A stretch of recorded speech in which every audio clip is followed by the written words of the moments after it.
नमस्ते विद्यार्थी मित्रांनो, मागील व्हिडिओमध्ये आपण समाजशास्त्राचे अभ्यास विषय कोणते आहेत हे जाणून घेतलेलं आहे. समाजशास्त्र म्हणजे काय यावर आपण चर्चा करत आहोत. समाजशास्त्र म्हणजे मानवी समाजाचा वैज्ञानिक पद्धतीने ज्या शास्त्राद्वारे अभ्यास केला जातो त्या शास्त्राला आपण समाजशास्त्र असे म्हणतो. वैज्ञानिक पद्धती म्हणजे काय, तर वैज्ञानिक पद्धती म्हणजे शास्त्रीय पद्धती जी प्रत्येक विषयाला शास्त्राचा दर्जा प्राप्त करून देते. आणि तुम्हाला माहिती आहे की समाजशास्त्र हे शास्त्र आहे, परंतु ते कोणतं शास्त्र आहे, तर ते एक सामाजिक शास्त्र आहे. सामाजिक शास्त्राद्वारे मानवी समाजाचे अध्ययन शास्त्रीय पद्धतीने केले जाते. म्हणजेच समाजशास्त्रात वैज्ञानिक पद्धतीद्वारे समाजाचा अभ्यास केला जातो. आता समाजशास्त्रामध्ये समाजाचा अभ्यास केला जातो म्हणजे नेमकं काय केलं जातं, तर समाजशास्त्रामध्ये मानवी समाजाचा अभ्यास केला जातो. त्याचबरोबर सामाजिक संस्था, सामाजिक संघटना, सामाजिक मंडळे, सामाजिक समस्या, सामाजिक नियोजन, सामाजिक परिवर्तन, समाजातील विविध प्रकारच्या समस्या, आंतरक्रिया, प्रक्रिया, सामाजिक परिवर्तन, संस्कृती या सर्व घटकांचा वैज्ञानिक पद्धतीने म्हणजेच वस्तुनिष्ठरित्या अभ्यास समाजशास्त्रामध्ये केला जातो. हा सर्व अभ्यास करत असताना अभ्यासकांना स्वतःची मते, भावना, विचार, कल्पना, अभिव्यक्ती यांना बाजूला सारून जी सत्यता आहे तीच सत्यता या ठिकाणी अभ्यासताना पुढे आणणे आवश्यक आहे. जसं आपण पाहतो की समाजामध्ये विविध प्रकारच्या समस्या आहेत. शेतकरी आत्महत्येचा प्रश्न जर आपण याचा विचार केला तर शेतकरी आत्महत्येची वेगवेगळी कारणं आहेत, परंतु शेतकरी आत्महत्या कशामुळे होतात याचा वस्तुनिष्ठरित्या वास्तविकरित्या त्या लोकांच्या संपर्कात जाऊन, त्यांच्या कुटुंबाच्या संपर्कात जाऊन वास्तविकता जाणून घेऊन जेव्हा आपण अभ्यास करतो तेव्हा आपल्याला असं लक्षात येते की शेतकरी आत्महत्येचं वेगवेगळी कारणं त्यासाठी जबाबदार आहेत. त्याला कारण आहे कर्जबाजारीपणा, त्याबरोबरच निसर्गाची साथ न मिळणे, त्याबरोबरच आपल्याला असं सांगता येईल की विविध प्रकारचे कुटुंबातील प्रश्न आहेत, सावकारी पाशात अडकलेला शेतकरी आहे, कर्जबाजारी शेतकरी आहे, यासारख्या विविध कारणांमुळे शेतकरी हा आत्महत्या करतो. हे आपल्याला केव्हा लक्षात येईल, जेव्हा आपण समाजाचं वस्तुनिष्ठरित्या अध्ययन करतो. आणि समाजाचे वस्तुनिष्ठरित्या अध्ययन समाजशास्त्रामध्ये केले जाते. म्हणून समाजशास्त्रीय अध्ययनाला व्यक्तीच्या दृष्टिकोनातून, समाजाच्या दृष्टिकोनातून, प्रशासनाच्या दृष्टिकोनातून सुद्धा खूप महत्त्व आपल्याला सांगता येईल. समाजशास्त्रीय अध्ययनाचे महत्त्व सांगत असताना समाजाचा सर्वांगीण आणि शास्त्रीय पद्धतीने अभ्यास, समाजाला केंद्रबिंदू मानून समाजाचा अभ्यास करणारे एकमेव शास्त्र म्हणजेच समाजशास्त्र आहे. मानवाच्या विकासासाठी, मानवाच्या उत्कर्षासाठी, मानवाच्या उन्नतीसाठी आपल्याला या समाजशास्त्रीय ज्ञानाचा उपयोग प्रामुख्याने करता येतो किंवा त्याचा उपयोग केला जातो. मानवाचं वर्तन कसं असावं, मानवाचं व्यक्तिमत्व कसं असावं, या व्यक्तिमत्वाला आकार देण्यासाठी सुद्धा समाजामध्ये विविध प्रकारच्या सामाजिक संस्था या अस्तित्वात असतात आणि या सामाजिक संस्थांचा देखील अभ्यास समाजशास्त्रामध्ये केला जातो. ऑगस्ट कॉम्पने जे शास्त्राचे वर्गीकरण केलेले आहे त्यामध्ये विविध शास्त्र समाविष्ट करण्यात आलेली आहेत. त्यापैकी सर्वोच्च शास्त्र आणि सर्वात आधुनिक आणि सर्व शास्त्रांना उपयुक्त असणारं शास्त्र समाजशास्त्र आहे असं ऑगस्ट कॉम्पने त्या ठिकाणी स्पष्ट केलेले आहे. समाज ज्याप्रमाणे विकसित होत गेला आहे त्याचप्रमाणे समाजामध्ये गुंतागुंतीच्या समस्या या निर्माण होत आहेत आणि समाज हा संमिश्र बनत आहे. या गुंतागुंतीच्या समाजाचा अभ्यास करण्यासाठी समाजशास्त्रीय अध्ययनाची खूप आवश्यकता आहे. सामाजिक घटना, सामाजिक समस्यांच्या ज्ञानाचा उपयोग करून घेऊन समाजामध्ये सामंजस्य निर्माण करणं, एकात्मता निर्माण करणं, सहकार्य भावना निर्माण करणं, समाज विकासाला चालना देणं, यासाठी समाजशास्त्रीय अध्ययनाची आवश्यकता आपल्याला प्रकर्षाने जाणवते. समाजातील समाजशास्त्रीय ज्ञानाची आवश्यकता ही समाजाच्या विकासाबरोबरच, समाजशास्त्रीय अध्ययनाद्वारे समाजाचा विकास तर होतोच, त्याबरोबरच समाजातील संस्कृती आणि सभ्यतांचा विकास देखील केला जाऊ शकतो. समाजातील वेगवेगळ्या समस्या का निर्माण झालेल्या आहेत आणि त्या समस्या किती गुंतागुंतीच्या आहेत आणि त्याबाबतची जी काही वास्तविक माहिती आहे, सत्य माहिती आहे, याचे अध्ययन आपल्याला समाजशास्त्रीय अध्ययनाद्वारे करता येतं. हे अध्ययन करत असताना आपल्याला प्रामुख्याने असं सांगता येईल की दोन दृष्टिकोनातून समाजशास्त्राचं महत्त्व हे स्पष्ट करता येईल. पहिला दृष्टिकोन आहे तो म्हणजे शुद्ध संशोधनवादी दृष्टिकोन आणि दुसरा आहे तो म्हणजे उपयोगितावादी दृष्टिकोन. शुद्ध संशोधनवादी दृष्टिकोनाचा पुरस्कर्ते कोण आहेत हा विचार कुणी मांडला तर त्यामध्ये हक्सले आणि फ्रान्सिस बेकन यांचा प्रामुख्याने उल्लेख करता येतो. शास्त्रीय संशोधन पद्धतीचा अवलंब करून समाजात सतत ज्ञान मिळवता येते आणि त्या ज्ञानाचा विकास करणे हा प्रामुख्याने या ठिकाणी शास्त्रीय संशोधन पद्धतीचा अवलंब करून आपल्याला शुद्ध संशोधनवादी दृष्टिकोन हा विकसित करता येतो. शुद्ध संशोधनवादी दृष्टिकोन असणाऱ्या विचारवंतांचं म्हणणं काय आहे तर समाजाचं वस्तुनिष्ठ आकलन करण्यासाठी समाजशास्त्र हे उपयुक्त आहे. त्यामुळे व्यक्तीच्या आणि समाजाच्या ज्ञानाचा विकास हा होऊ शकतो. तर दुसरा दृष्टिकोन आहे पहा उपयोगितावादी दृष्टिकोन. रॉबर्ट लिंड आणि स्टाउफर यांनी हा उपयोगितावादी दृष्टिकोन मांडलेला आहे. समाजशास्त्रीय अध्ययनाद्वारे उपयोगितावादी दृष्टिकोन जो मांडलेला आहे त्यांच्या मते जे आपण समाजशास्त्रीय अध्ययन करतो त्या ज्ञानाचा उपयोग समाजाच्या विकासासाठी केला पाहिजे. म्हणजेच समाजशास्त्रीय अध्ययनाचा उपयोग हा समाजाच्या विकासासाठी होणे आवश्यक आहे असं उपयोगितावादी दृष्टिकोन असणारे विचारवंत या ठिकाणी सांगतात. समाजशास्त्रीय अध्ययनाचं महत्त्व स्पष्ट करत असताना प्रामुख्याने आपल्याला असं सांगता येईल की मानवी समाजाची वस्तुनिष्ठ आकलन हे समाजशास्त्रीय अध्ययनाद्वारे आपल्याला होते.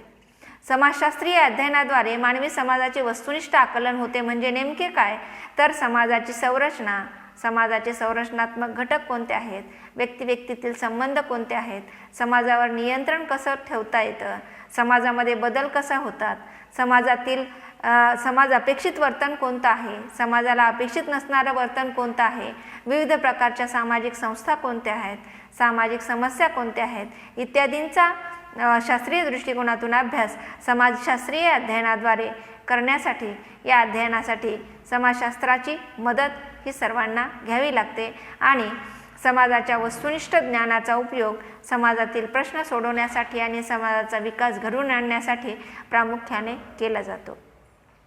यानंतरचं समाजशास्त्रीय अध्ययनाचं महत्त्व आहे पहा सामाजिक समस्यांचे अध्ययन. आता समाज म्हणल्यानंतर तो कोणताही समाज असो, ग्रामीण असो, नागरी असो, आदिवासी असो, भारतीय असो वा पाश्चात्य समाज असो, प्रत्येक समाजामध्ये विविध प्रकारच्या समस्या या असतात आणि आजचा काळ हा विज्ञान युग, आधुनिक कालखंड 21व्या शतकामध्ये आपण वावरत आहोत आणि या वैज्ञानिक युगामध्ये सुद्धा मानवाची प्रगती झालेली असली तरी विविध प्रकारच्या समस्या या समाजामध्ये निर्माण झालेल्या आपल्याला दिसतात. या समस्या का निर्माण झालेल्या आहेत, त्यांचे वाईट परिणाम आपल्या समाजावर काय होत आहेत आणि या सामाजिक समस्यामुळे समाजाच्या विकासाला कोणकोणते अडथळे निर्माण होतात याचा अभ्यास समाजशास्त्रीय अध्ययनाद्वारे केला जातो आणि समाजशास्त्रीय अध्ययनामुळे सामाजिक समस्या आज कोणत्या स्थितीत आहे, स्त्रीभ्रूण हत्येची स्थिती काय आहे, लोकसंख्या वाढीची स्थिती काय आहे, पर्यावरणाच्या कोणकोणत्या समस्या समाजामध्ये आहेत, पर्यावरणाची स्थिती काय आहे याचे वस्तुनिष्ठ आकलन आपल्याला समाजशास्त्रीय अध्ययनाद्वारे प्रामुख्याने होते. म्हणजे सामाजिक समस्याच्या निराकरणासाठी, त्या समस्या सोडवण्यासाठी सुद्धा समाजशास्त्रीय ज्ञानाचा उपयोग हा होत असतो. यानंतर समाजशास्त्रीय अध्ययनाचं महत्त्व सांगताना आपल्याला असं सांगता येईल की सामाजिक कल्याणासाठी समाजशास्त्रीय अध्ययन हे उपयुक्त आहे. तर कल्याण म्हणजे काय तर कल्याण म्हणजे हित म्हणजेच त्या व्यक्तीचा विकासाचा एक घटकही आपल्याला असं म्हणता येईल. व्यक्तीचं हित, समाजाचं हित होण्यासाठी काय करता येईल याचा अभ्यास समाजशास्त्रीय अध्ययनाद्वारे करता येतो. सामाजिक कल्याणाच्या दृष्टीने समाजशास्त्राला विशेष असं महत्त्व आहे. समाजातील सर्व घटकांचा विकास हा समान पद्धतीने होणं आवश्यक आहे. म्हणजे काही घटक हे विकसित आहेत, काही अविकसित आहेत, काही विकासाच्या मार्गावर आहेत. या अविकसित आणि विकासाच्या मार्गावर असणाऱ्या घटकांना, व्यक्तींना, समूहाला, समुदायांना विकासाच्या मार्गावर आणण्यासाठी, त्यांचा विकास करण्यासाठी, जे मागासलेले आहेत त्यांना प्रवाहात आणण्यासाठी, त्यांना विकासाची संधी उपलब्ध करून देण्यासाठी, मग त्या स्त्रिया असतील, ग्रामीण भागातील व्यक्ती असतील, आदिवासी व्यक्ती असतील, अनुसूचित जाती आणि जमातीतील व्यक्ती असतील, मागासलेल्या व्यक्ती असतील, या सर्वांना, कामगार असतील, शेतकरी असतील, या सर्वांना त्यांच्या विकासासाठी, कल्याणासाठी, या सर्वांच्या कल्याणासाठी आपल्याला काय करता येईल हे जेव्हा आपण जाणून घेतो ते जाणून घेण्यासाठी आपल्याला समाजशास्त्रीय अध्ययनाचे विशेष असे महत्त्व या ठिकाणी सांगता येतं. या सर्व घटकांचा विकास करण्यासाठी म्हणजेच व्यक्तीचा विकास, स्त्रियांचा विकास, वृद्धांचा विकास त्याबरोबरच विद्यार्थ्यांचं हित, समाजाचं हित, ग्रामीण भागाचा विकास, शेतकऱ्यांचा विकास, कामगारांचं हित या सर्वांचा अभ्यास करण्यासाठी, यांचा अभ्यास करून विविध प्रकारच्या योजना, कल्याणकारी योजना या गव्हर्नमेंटद्वारे, शासनाद्वारे राबवल्या जातात. मग बालकांच्या हितासाठीच्या योजना असतील, महिलांच्या हितासाठीच्या योजना असतील, मजुरांच्या हितासाठीच्या योजना असतील, शेतकऱ्यांच्या हितासाठीच्या योजना असतील, ग्रामीण समाजाच्या विकासासाठीच्या योजना असतील, कामगारांच्या विकासासाठीच्या योजना असतील, वृद्धांच्या विकासासाठी वेगवेगळ्या योजना राबवल्या असतील. या योजना राबवण्यासाठी समाजशास्त्रीय अध्ययनाची मदत ही प्रामुख्याने घेतली जाते. यानंतर आपल्याला सांगता येईल की समाजाच्या कल्याणासाठी जसं समाजशास्त्र उपयुक्त आहे, त्याचप्रमाणे सामाजिक नियोजन करण्यासाठी सुद्धा समाजशास्त्रीय अध्ययनाची खूप आवश्यकता आपल्याला या ठिकाणी जाणवते. समाजाचा विशिष्ट दिशेने, विशिष्ट मार्गाने विकास करण्यासाठी नियोजन हे आवश्यक आहे. तर नियोजनाला आपण इंग्रजीमध्ये प्लॅनिंग असं म्हणतो. कोणतेही काम करत असताना जर आपण ते नियोजनबद्धरित्या केलं तर ते कमी वेळेमध्ये आणि चांगलं परिणामकारकरित्या ते काम आपण पूर्ण करू शकतो. आणि समाजाचं नियोजन करण्यासाठी सुद्धा या ठिकाणी आवश्यक असतं. सामाजिक नियोजन करण्यासाठी समाजशास्त्रीय अध्ययनाची आवश्यकता असते. आधुनिक काळात सामाजिक नियोजनाला विशेष असं महत्त्व आहे. सामाजिक नियोजन करताना समाजाविषयीची वस्तुनिष्ठ माहिती, वास्तव माहिती, सत्य माहिती असणं खूप आवश्यक आहे. समस्यांच्या स्वरूपाची जाणीव जेव्हा अभ्यासकांना होते तेव्हा त्यातूनच सामाजिक नियोजन हे व्यवस्थितरित्या केलं जातं आणि या सामाजिक नियोजनाद्वारे व्यक्तीचा आणि समाजाचा विकास होण्यास मदत होत असते. तसेच मानवी समाजाचा विकास करण्यासाठी सुद्धा समाजशास्त्रीय अध्ययनाचं महत्त्व हे अनन्यसाधारण आहे. मानवी समाजाचा विकास करण्याच्या संदर्भात समाजशास्त्राचे योगदान स्पष्ट करत असताना आपण पाहतो की समाजामध्ये विविध प्रकारच्या रूढी आहेत, प्रथा आहेत, परंपरा आहेत, अंधश्रद्धा आहेत, गैरसमजुती आहेत. त्यामुळे अशा समाजाला विकासाच्या दिशेने वाटचाल करण्यासाठी समाजशास्त्रात विविध प्रकारचे शास्त्रीय दृष्टिकोनातून अध्ययन समाजाचे करणं आवश्यक आहे.